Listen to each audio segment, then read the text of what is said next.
बीते जमाने की यादें हुई ताजा।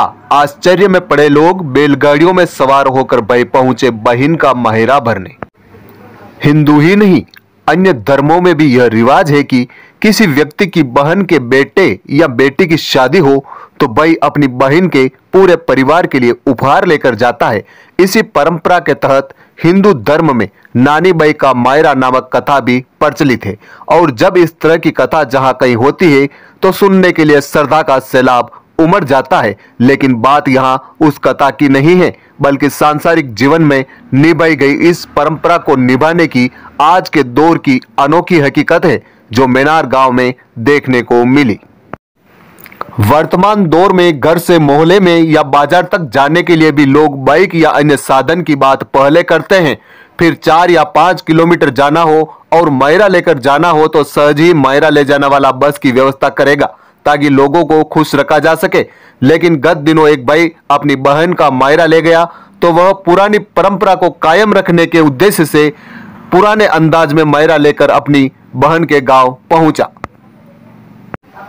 दरअसल भिंडर उपखंड के बांसड़ा के गणपतलाल मेनारिया, छोगालाल, राजमल, प्रकाश और चुन्नीलाल निकटवर्ती मेनार गांव में अपनी बहन पुष्पा के बेटे लोकेश की शादी में मायरा लेकर आए।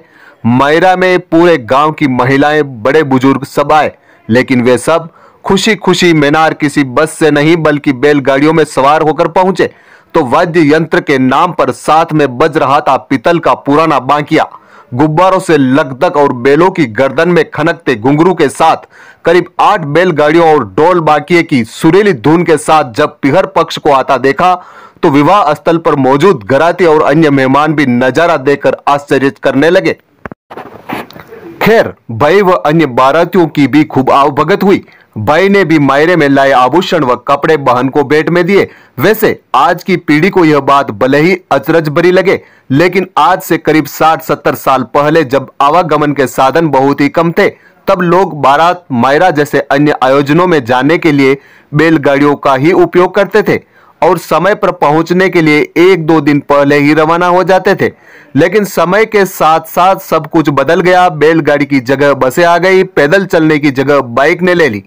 लेकिन वर्तमान परिवेश में पुरानी परंपरा के अंदाज को ताजा कर दिया।